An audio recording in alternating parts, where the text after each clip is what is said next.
Cricket world cup league 2 round 1 की अगर बात की जाए तो इसके जो विनर है वो ऑलरेडी कहीं ना कहीं डिसाइड हो चुके हैं। बात कर रहे हैं हम नामीबिया की, जो कहीं ना कहीं 4 में से 3 मैच जीतकर इस राउंड को ऑलरेडी एज अ लीड करेंगे। इस राउंड को वो विन ऑलरेडी कर चुके हैं, लेकिन फिर भी इस राउंड में अभी भी बहुत कह सकते हैं कि जान जो है वो बाकी है, क्योंकि एक मैच जो है अभी बचा हुआ है और 2 पॉइंट्स अभी भी यहाँ से कलेक्ट करने हैं। और एक पॉइंट, हमने पहले भी कहा, एक पॉइंट बहुत ज़्यादा मैटर करेगा। और क्या पता आगे जाकर इस एक मैच से, एक पॉइंट की वजह से कोई टीम पीछे या फिर आगे कहीं ना कहीं। जैसे हमने आपको बताया था कि पिछली बार जो नामीबिया 39 पॉइंट्स था और नेपाल 41 पॉइंट्स था, एक मैच से वो कहीं ना कहीं रह गए थे। तो खैर एक पॉइंट इंपॉर्टेंट है। तो ये मैच बिल्कुल भी ऐसा नहीं है कि बिल्कुल साइडलाइंड है, पूरी तरह से मैच ऑन है और बहुत ही इंपॉर्टेंट मैच ही होने वाला है नीदरलैंड वर्सेस नेपाल के बीच में, अगर पॉइंट्स परस्पेक्टिव से अगर हम देखें। अब यहाँ पर एक चीज़ है, इतना क्लियर है, दोनों टीमों को अब इस राउंड पे इस जीत के साथ फिनिश कर कहीं ना कहीं थोड़ा बहुत एक हैप्पी एंडिंग अपने लिए वो लाने की कोशिश ज़रूर करेंगे। एक तरफ नीदरलैंड्स है, दूसरी तरफ नेपाल है। और जो टीम यहाँ पर हारती है डेफिनेटली उन्हें एक बहुत बड़ा सेटबैक तो है ही है, क्योंकि वो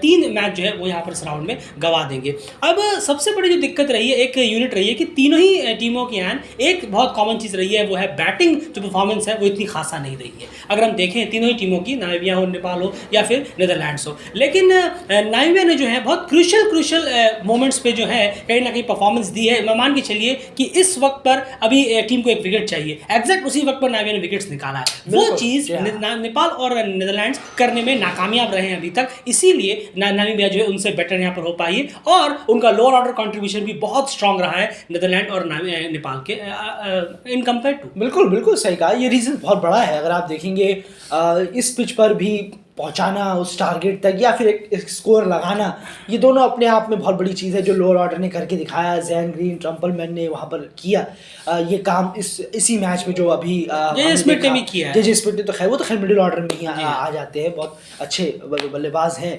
और देखें हम तो नीचे का जो एक कंट्रीब्यूशन रहा है वो नामीबिया का एज कंपेयर करेंगे आप अगर नेपाल से या नीदरलैंड से, तो बहुत बेहतर रहा है। अगर हम तभी वो जीतने में कामयाब रहे। और आपने बिल्कुल सही कहा, जब विकेट्स की ज़रूरत थी तब उन्होंने विकेट निकाले हैं उनके बॉलर्स ने। वहीं नेपाल और नीदरलैंड्स के लिए थोड़ी देर हो गई कि अभी विकेट चाहिए था तो थोड़े वक्त बाद गिरा, लेकिन नामीबिया ने वो एग्जैक्टली मोमेंट पर विकेट गिराया। बिल्कुल, और यही सबसे बड़ा रीज़न है कि वो इन बैटिंग इतनी खासा ना होने के बावजूद, परफॉर्मेंस ना होने के बावजूद भी कहीं ना कहीं वो इस गेम में 3 मैचेस जीतने में कामयाब रहे आउट ऑफ 4। और उनके पीछे एक और बैटिंग में रीज़न लोअर ऑर्डर भी रहा है। चलिए अब सीधा इस मुद्दे पर आते हैं, इस मैच की यहाँ बात करते हैं। सीधे तौर पर अगर देखें हैं तो जो हम सब, हाँ एक चीज़ और है कि चलिए टॉस का कम से कम कोई पैटर्न नहीं रहा। अब हमारे सामने एक बहुत स्ट्रॉन्ग ब्लूप्रिंट आ गया। अच्छा दिखाया है ये नामीबिया ने कि टॉस हार कर भी इस पिच पर कुछ किया जा सकता है। ये अभी तक तो मुश्किल सा लग रहा था, लेकिन अब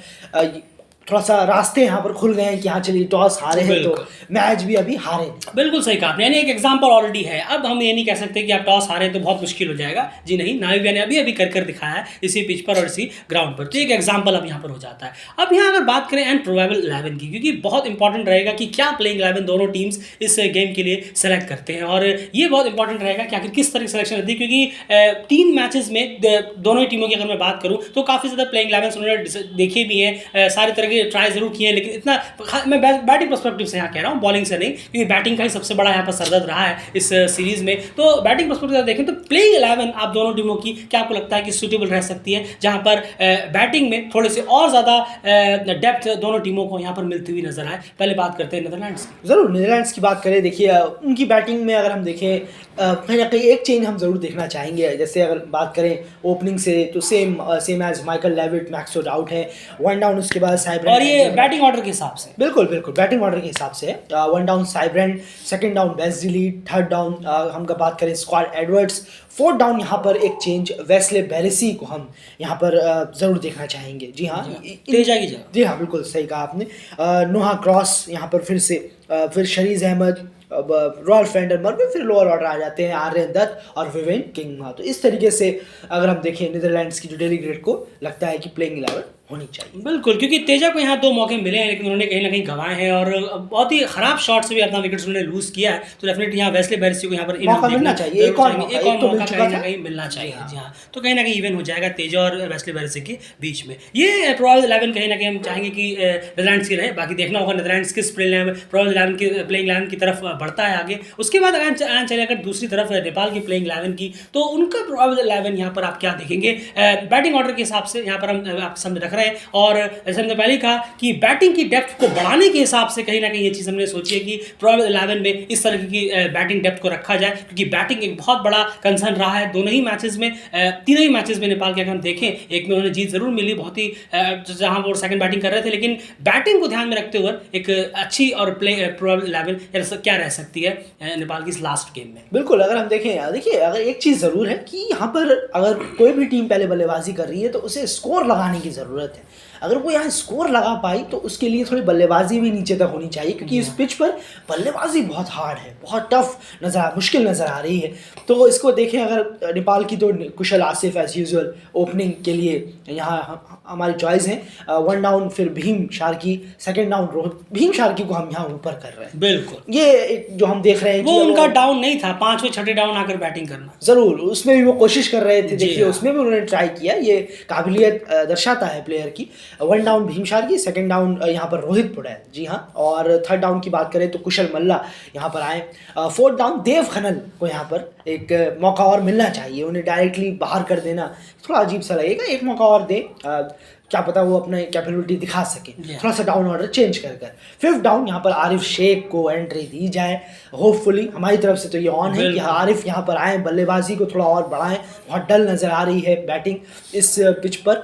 उसके बाद 6th डाउन दीपेंद्र सिंगेरी, और उसके बाद आपके सोमपाल, करण और ललित राजवंशी। तो इस तरीके से हम चाहेंगे कि नेपाल की प्लेइंग 11 दिखे मैच में, होने वाले मैच में नीदरलैंड्स के खिलाफ। बिल्कुल, यहाँ क्लियरली है बैटिंग स्ट्रेंथ थोड़ी सी बढ़ाने की हमने कोशिश की है, जो कि बहुत ज़्यादा कंसर्न रहा है, क्योंकि अगर आप टॉस हार कर पहले बैटिंग भी करते हैं तो आपके पास कम से कम डेप्थ होगी कि आप स्कोर को कम से कम बढ़ा ले जाएं। बाकी एट द एंड तो आप 11 के 11 बैट्समैन भर लें, परफॉर्मेंस तो उन्हें करनी पड़ेगी। अगर परफॉर्मेंस नहीं हुई तो आप कितने ही बैट्समैन भर लें, नहीं होगा। और अगर अच्छी परफॉर्मेंस हुई तो अगर रिस्पॉन्सिबिलिटी से प्लेयर्स खेले तो फिर बीच का मिडिल ऑर्डर ही काफ़ी होता है एक अच्छे स्कोर तक पहुँचाने का, लेकिन वो रिस्पॉन्सिबिलिटी हमें अभी तक दिखी नहीं है अगर हम बात करें। और ये ऐसा नहीं कि हम नीदरलैंड्स में भी वही हाल है, नेपाल में भी वही हाल है, दोनों पर्सपेक्टिव से, लेकिन यहाँ फिलहाल हम बात कर रहे हैं नेपाल की। तो प्रोबेबल 11 कुछ इस तरह की यहाँ पर रहे, जहाँ पर बैटिंग को थोड़ा सा हम डेप्थ देने की कोशिश की है। बाकी देखना होगा कि नेपाल किस तरह की प्लेइंग 11 के साथ यहाँ पर उतरने जा रहा है नीदरलैंड्स के खिलाफ। ये बात हो गई प्लेइंग 11 की।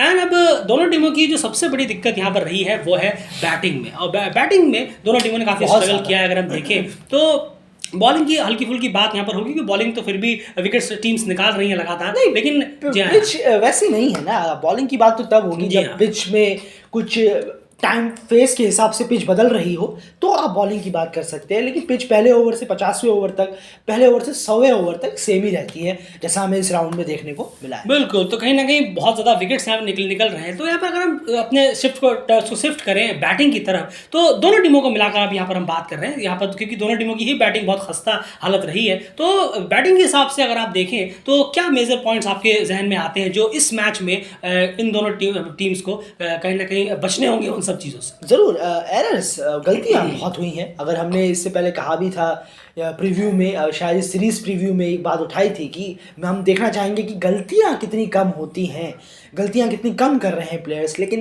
बल्लेबाज जो है वो कहीं ना कहीं गलतियाँ अभी भी उनसे हो रही हैं। अगर हम देखें कुशल भुरतेल का आउट होना पहले मैच में नामीबिया के खिलाफ, उसके बाद कुशल मल्ला का आउट होना जो ग्रांड इरास्मस के ही आउट हुए थे, 14 या 16 रन बनाकर आउट हुए।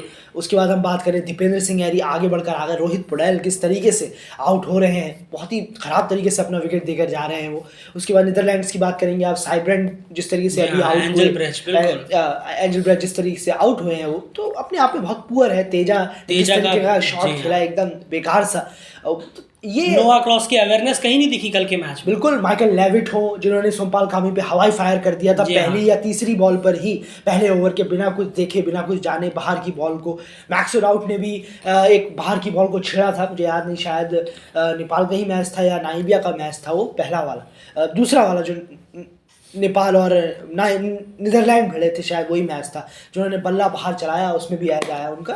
तो शॉट्स बहुत ख़राब रहे हैं, ऐसा नहीं है, मिस्टेक बल्लेबाजों से बहुत ज़्यादा हो रही हैं, तो उसको कम कर इस ऐसी पिचेस पर यूटिलाइज करें, थोड़ा सा बेहतर टिकें, जमे, रन्स करें, स्कोर करें, वो अभी भी दिखा नहीं है इतना। बल्लेबाज गलतियां बहुत ज़्यादा कर रहे हैं, गलतियां कर कर विकेट दे रहे हैं सामने वाले बल्लेबाजों को। बिल्कुल, यानी क्लियर है यहाँ पर एरर्स आप जितने कम कर पाएंगे, सामने वाले दोनों टीमों की मैं बात करूँ यहाँ पर, तो जिसके जितने कम एरर्स रहेंगे वो कहीं ना कहीं बैटिंग में ज़्यादा हमें बेहतर करता हुआ नजर आएगा। और यही कम से कम अभी तक का हाल यहाँ पर रहा है, क्योंकि एरर्स तो दोनों टीमें लगातार यहाँ पर कर रही है। अब किस तरह से इस एरर्स को टैकल किया जाए ये देखना बहुत दिलचस्प होगा इस मैच में, दोनों के बीच में, नीदरलैंड्स और नेपाल के बीच में। अब जहाँ तक शॉट्स की बात की, कई सारे विकेट्स ऐसे भी हैं जो कहीं ना कहीं विकेट्स बैट्समैन ने अपने गिफ्ट किए हैं, एंड उस स्टैट के बारे में क्या ख्याल है जो हम कहीं ना कहीं डिस्कस कर जरूर। देखिए, अगर शुरू के मैचेस की बात करेंगे आप, तो कम से कम हुआ ये है कि 20 मैचेस, माफ कीजिएगा, 20 विकेट्स कम से कम ऐसे गिरे हैं जो बल्लेबाज ने खुद दिए हैं, गिफ्ट किए हैं कहीं ना कहीं। अगर हम देखेंगे वो आगे बढ़ के आ रहे हैं, फॉल शॉट खेल रहे हैं, बॉल आ कहीं रही है, मार कहीं और रहे हैं, इस तरीके से बहुत जल्दबाजी कर रहे हैं। आप ग्राड रासमस को ही देख लीजिए, कितनी जल्दबाजी कर आउट हुए हैं वो अपने पारियों में, अगर आप नोट किया होगा आपने। इसी तरीके से बल्लेबाजों ने खुद भी बहुत ज़्यादा जो विकेट्स हैं वो गिफ्ट में दिए हैं सामने वाले बॉलर्स। बिल्कुल सही कहा। तो ये कहीं ना कहीं है कि जितना ज़्यादा विकेट्स जो है आप अपना सेव करके रखेंगे, जितनी ज़्यादा विकेट्स आपकी अहमियत आपकी समझ में आएगी इस गेम से रिलेटेड, उतना ज़्यादा टीम के लिए बहुत बेहतर रहेगा। एरर्स जितने कम होंगे बैटिंग में, आपकी गलती एज अ बैट्समैन जितनी कम होगी, उतनी ज़्यादा गुंजाइश है कि आपकी टीम बेहतर स्कोर लगा पाए। और अगर आपने बेहतर स्कोर लगा दिया तो डेफिनेटली इस कंडीशंस में आपके लिए काफ़ी बेहतर रहेगा। जो नामीबिया ने किया भी, आप देखिए कल के मैच में उन्होंने बिल्कुल सही स्कोर लगाया, 200 उन्होंने क्रॉस किया, और वो कहीं ना कहीं काफ़ी उनके लिए रहे, अच्छी बॉलिंग रही, उसके बाद कहीं ना कहीं फॉलो किया और उस गेम को उन्होंने डिफेंड भी किया। तो स्कोर लगाना बहुत इंपॉर्टेंट होगा, चाहे आप बैटिंग पहले करें या फिर चेस बाद में करें, वो टॉस के ऊपर कहीं ना कहीं डिपेंड करेगा। तो ये बात हो गई बैटिंग यूनिट की। एंड नेपाल के लिए 3 ऐसे प्लेयर्स जो आपको लगता है कि पार्टनरशिप बिल्डअप पे बहुत इंपॉर्टेंट रोल निभाने चाहिए और उनको इस मैच में करना ही होगा।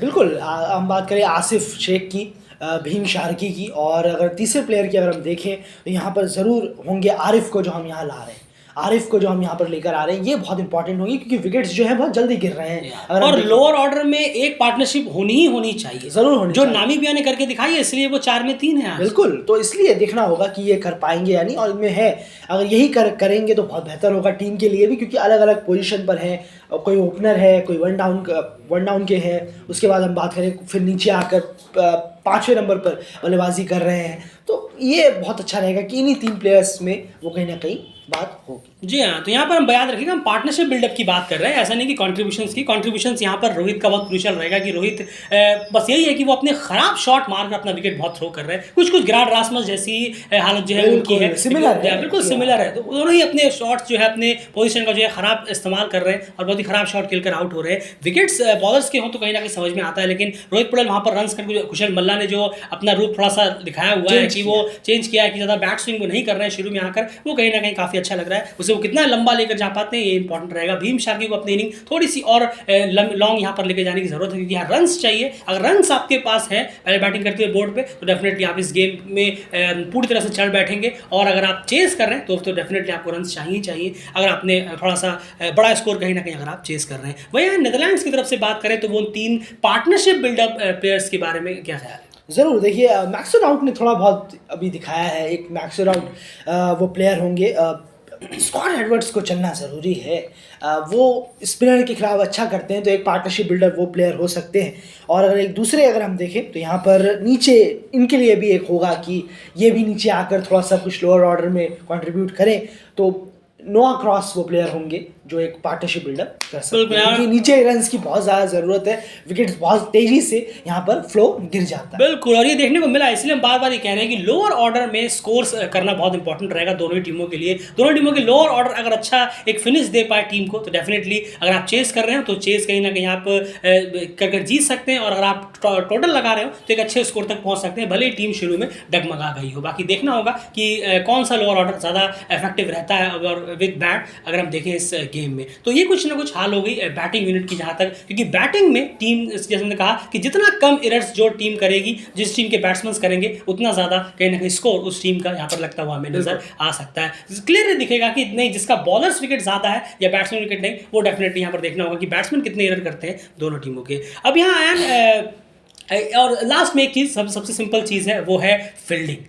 फील्डिंग को यहाँ पर इस मैच में उठाना होगा, क्योंकि फील्डिंग की एक चीज़ और है, यहाँ पर फील्डिंग उठाने की हम यहाँ बात इसलिए कर रहे हैं क्योंकि सिंगल्स को डबल हम देखा है कि कई बार अगर हम देखें इस टोरंटो वीक 2 हमने देखा है बहुत सारे सिंगल्स जो है 30 यार्ड के अंदर भी लिए गए हैं।